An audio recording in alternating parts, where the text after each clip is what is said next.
Hey guys, it's your girl Victoria back to you with another review for Love and Hip Hop Atlanta Season 11, Episode 20 called Panic at the Disco. So, we're picking up where we left off last week. Rennie Rucci throwing up on the side of the road. You know, she has a hole in her kidney, so she's having a little bit of health issues. Sierra's on the phone with her personal doctor, I guess, for medical advice. Doctor said, look, y'all need to go to the ER. So they end up going to the hospital. Then we move back to Atlanta. We have Erica Banks. We have these little snippets. Erica Banks is introducing Chaotic to her family. Don't know why she's doing that. But then we move on to a snippet of Yandy doing a promo on social media for an event coming up or something in regards to that. Okay, whatever. Moving on from that. We then have Jessica.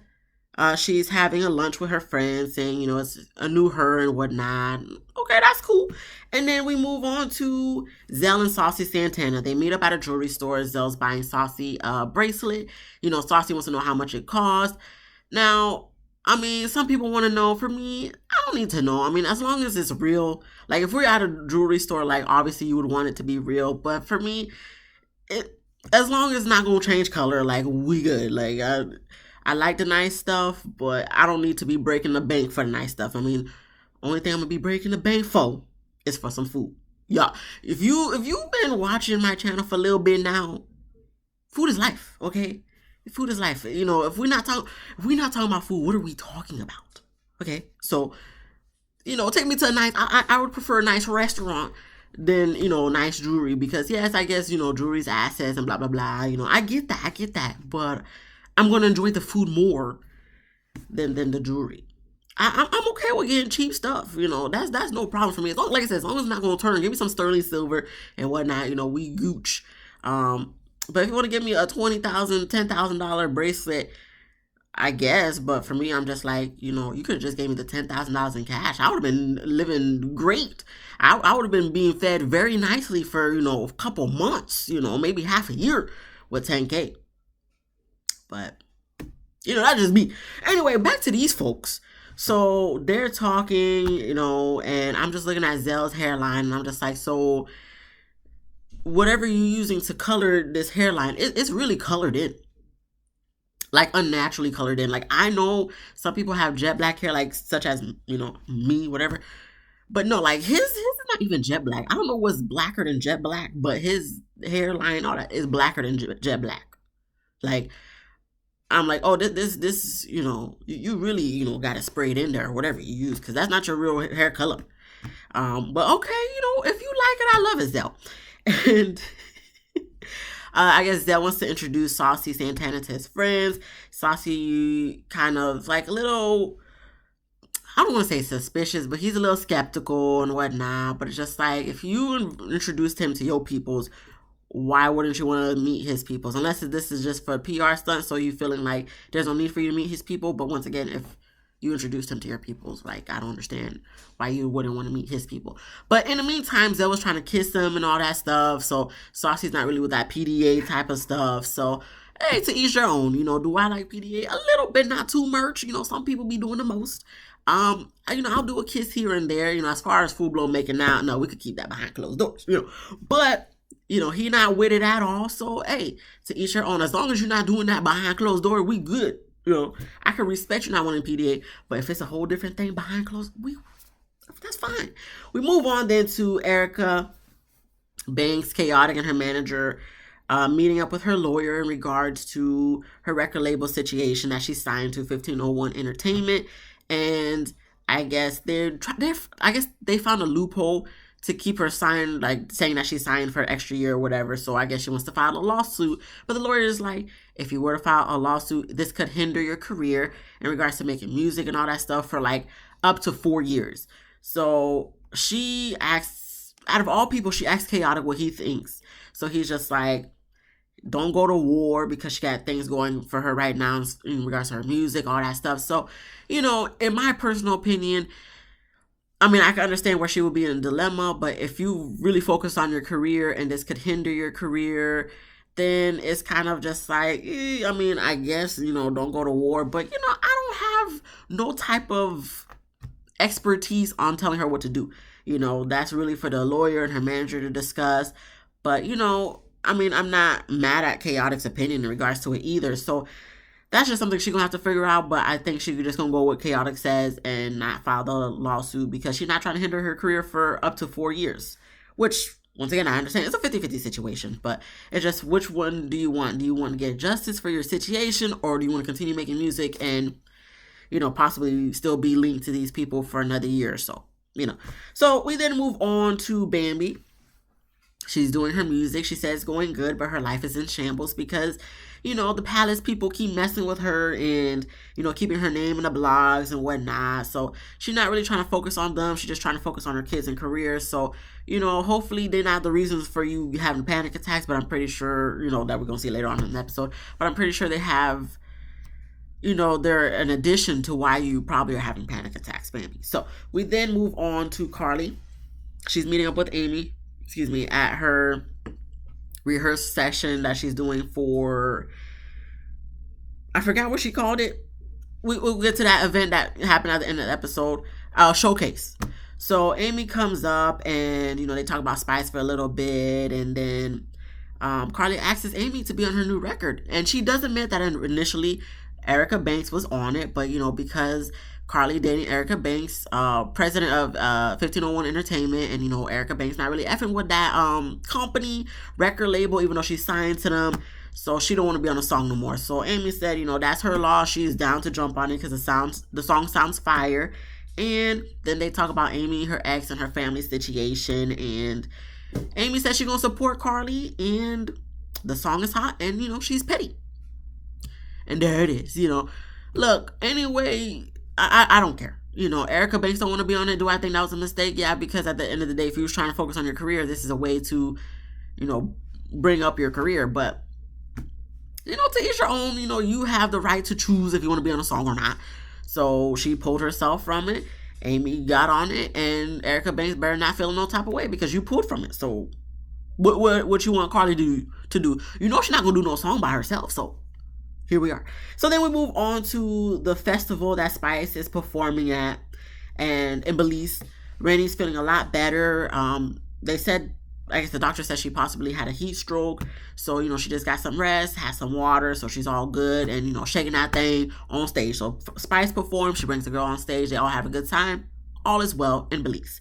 We then get back to Atlanta. We see Jessica. She's rehearsing for her new single called Vogue. And Zell is there to support. Jessica tells Zell, after, she does her rehearsing for like 2 seconds and then she's talking to Zell. So she's like, she wants Saucy Santana to be on the song. Zell said he'll ask just for her. He wouldn't normally do that, but because it's Jessica, he's going to ask Saucy for her. So they sit down and they talk about Zell and Saucy's relationship, and Jessica seems like she's very much in support for them. So that's cool. All is kumbaya.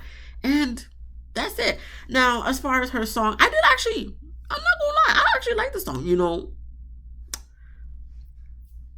Your girl Shazam the song. I went on my phone and I actually pulled out my Shazam app and Shazam the song. They didn't find anything, because I don't know if it's an official song just yet, but I'm like, this is potential playlist worthy. Not my everyday playlist. Okay. Not my everyday playlist. Let's be clear. Not my everyday playlist. But I do have a playlist for Fridays when I get off of work, when I'm driving home. When you want to bump some good music, I would put this on that playlist. But not my everyday playlist. I just know. So, I will give her that. Maybe my taste in music is just evolving, into, it don't have to be the best song. It just has to be a good bop. And I will,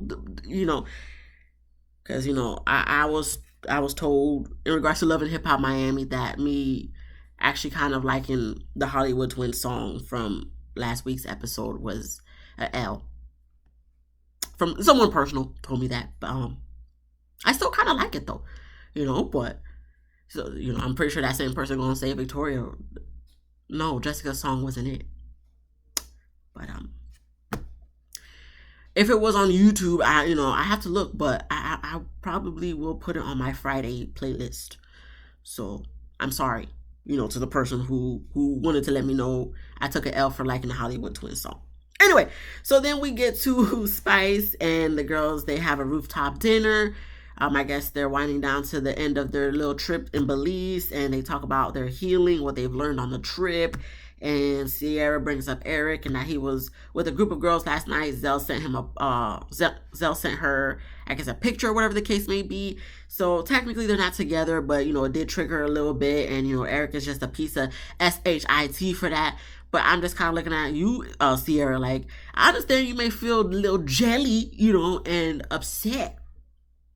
But how does that make him a piece of shit if y'all not together? You just said y'all not together. You're like, so you thought he was just not gonna be doing nothing out in these streets?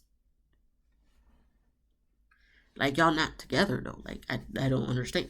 Like, I don't know how long y'all decided y'all wasn't together, but I mean, sometimes for some people it don't take them 24 hours, to be separated. They already out in these streets.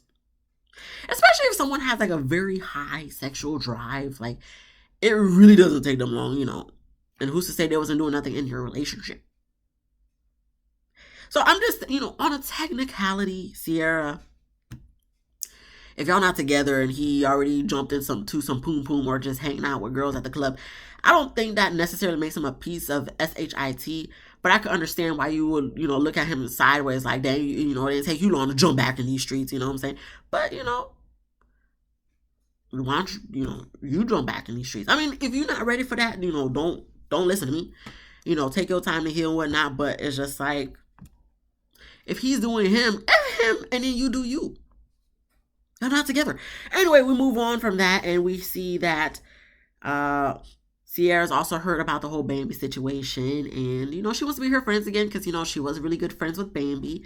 So I think Spice and Rennie give her some advice, like, if that's your friend, you really want to reconcile things with her, then y'all need to have a talk.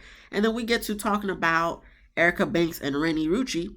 Shekinah brought it up and asked if Rennie would ever apologize to Erica Banks. So Rennie was like, nah, I'm not going to apologize. I would have a talk with her, but I don't need to apologize because she's the one who, intentionally poked me to trigger me. Sorry, nasal congestion, people. If you hear the congestion in here. But I'm doing the best I can. Anyway, back to this dang show. So I understand where Rennie was coming with that. And then we get to talking about Spice with the whole Carly situation, and then Spice and the whole Erica Mena situation. Shekinah's annoyed because Sierra was asking Spice the questions. And I'm like, Shekinah, what you annoyed about? Because you be the main one who be trying to ask these questions. And you was the one who brought up the whole Erica Banks and Rennie Rucci situation. So what's different from Sierra asking Spice about the whole Erica Mena situation? Make it make sense. But anyway, because of the whole Erica Mena situation, that's when they get to the conversation about colorism and, Rennie Rucci mentioning her older sister is darker skinned than her. So, when she's explaining how their upbringing was and how people kind of paid more attention to Rennie versus her sister. So Spice got, a little emotional and excused herself from the table. Goes to commercial for dramatic effect, comes back from commercial for dramatic effects. Rennie goes after Spice to talk, and Spice just hates that how things are for Black women, and what they have to go through, and the trauma, and she's trying to teach her daughter the same thing of like how to live through it. So Rennie made a good point. I didn't write it down what she said, so I hope I can paraphrase it to the best of my ability. She was just pretty much explaining, yes, you can teach her and educate her on that, but don't teach her your trauma though. And I'm like, that makes sense, and that's actually very valid, Rennie. So I'm just like, it seems like Spice got a lot more healing to do than Rennie. But I mean, I feel like they both have a lot of healing to do, but for separate reasonings and different types of healing. So then Rennie brings Spice back to the table. They continue the conversation about colorism and how the fact that Rennie's sister wrote in a diary entry saying that she wished her skin tone was of Rennie, and how people in school, even a teacher in school, said that they're not real sisters because they're different skin tones. Like, I mean, I don't think they have the same mother and father, so it's like, why can't they be sisters? Because they're not the same skin tone? And even so, even if they did have the same mother and father, sometimes some kids are lighter than others because you may have a light-skinned mom, dark-skinned dad, light-skinned dad, dark-skinned mom. And sometimes one kid could be more in favor of the dad. Sometimes a kid could be more in favor of the mom. Like, genetics is a very amazing thing, people. Okay, even twins could be different colors, like, but be like identical twins, same mom, same dad. So, it's not something you see every day. So I can understand why someone may look at it like, that's interesting. But welcome to the life of genetics, people. So anyway, everyone gets emotional at this point, and we move on because there's nothing else for me to say. Like, it's a real conversation. People go through it. Is it ever going to change? No, unfortunately not, because we live in today's society, not even America, but of the world. And the best we can do is just not let these naysayers bring us down and just move forward. Because at the end of the day, you don't pay attention to the people who don't like you. Okay? You pay attention to the people who do like you. Okay? Unfortunately, the saying actually is true. We admire those who ignore us and ignore those who admire us. But you gotta admire the people who admire you. You know how much people that I've come to find out growing up. When I was younger, I used to think, dang, nobody like no dark-skinned girl, especially no dark-skinned big girl. But as I get older, I'm like, wow, you like chocolate. Wow. Do tell. Anyway, we're going to move on. To Jessica. She's in the studio. Zell comes in with Saucy Santana, and Jessica asks Saucy to be on the song, plays a song for him. He says it's cute or whatever. And I'm just like, look at Saucy trying to throw some light shade. And he wasn't too rude about it, but he did. You can tell he was throwing some shade at Jessica. And even when the producer was asking him questions, he was just like, oh, she's new to the game, da da da. And the producer asked if he would ever work with Jessica. He said not for right now, but maybe in the future. I don't even think he said maybe in the future. But he just said not right now though. And I'm just like, it is what it is. He didn't directly tell her no, but Jessica already knew the way he was acting that it was a no. And he was like, oh, what's your name? She said Jessica. And then he was asking Zell, oh, that's Nick Cannon's baby mama, right? And I'm just like, Saucy, I was already just saying you was kind of throwing a little bit of shade, but you wasn't too rude. But then when he did that, I'm like, bro, you rude. Why would you?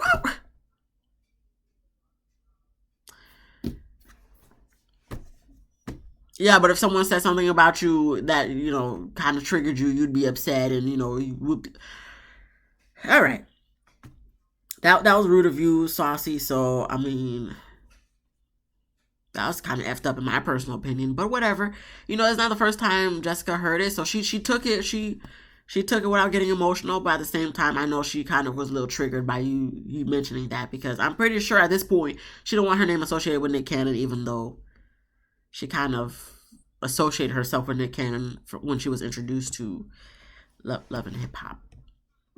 So I don't know what that's what you came to us telling us in the beginning, Jessica. So, and all you did was talk about Nick Cannon in the first like half of the season.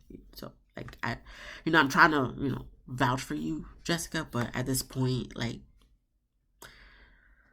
you kind of did that was your narrative in the beginning of the. All right, we then move on to Carly's showcase. Okay, Amy shows up, and when she came in, I was just like, look, Amy's just so beautiful. She reminds me of one of my coworkers that I sit next to at work. She is so beautiful, and I'm just like, would I be looking at girls that just be so gorgeous? And I'm just like, I look at their partners, and I'm just like, this who you chose? I mean, they must have the bangest known to man. You know what I'm saying? But people have great personalities. Great personalities. So Yandy shows up. Bambi shows up, but as soon as she shows up, she's not feeling well. She's pretty much having a panic attack, and come to find out from what her manager said, it's not her first panic attack. It's like her fourth panic attack this week or that week, and Jessica walks in while Bambi's deciding, okay, she can't do this, and walks out. And she was supposed to be before me that night, but then it goes to commercial for dramatic effect, comes back from commercial for dramatic effect, and Bambi says she just wants to go to her mom's house. And, in that moment, I'm just kind of like, I mean, maybe her kids are at her mom's house, I would assume, since, she is a single mom at this point. But, I don't know. It just, I feel like the way she said it, it just really sincerely just sounded like, I want my mom. And I'm like, girl, I feel you, because even though I've never had like scary moments like this thus far, God forbid, I feel like, yeah, in those type of moments, you want the person you feel like can nurture you the best. And that's your mom. For some folks, for others, it's other people. But I'm like, I feel that though. Like, I feel like in dire moments, I would want my mom. Side note, a quick little story time that I can best empathize with this situation is when I had my gallbladder removed a couple years back. What is it? It was, wow, not even a couple years back. It was 2019. We're in 2024. Damn.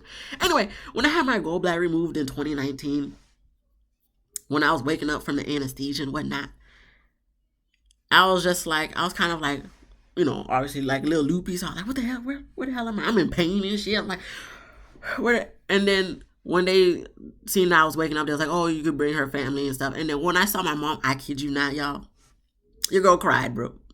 I boo-hoo cried, probably. Oh my goodness. So, I'm just trying to explain how I understand where baby coming from in this moment, okay? Your girl don't cry. I know. I'm OG. I don't cry, you know what I'm saying? I do cry. But back to this thing. So she apologizes to Carly for not being able to perform and whatnot. Carly says it's okay. She's a superwoman. She's a single mom. She's going through a lot, so it's okay. So Bambi just feels bad because she feels like she let Carly down, and Carly's a good friend and stuff. And I'm just like, all right, yeah, whatever, cool, whatever. Can we move on, please? Yeah, okay.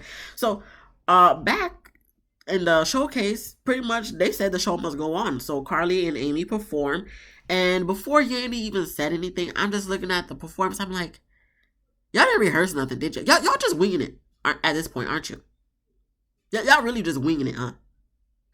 Here goes Yandy. She's like, yeah, they may be doing, good in the song or whatnot, but clearly the performance is very lackluster, especially on Carly's end. She don't say this word for word. I'm just paraphrasing.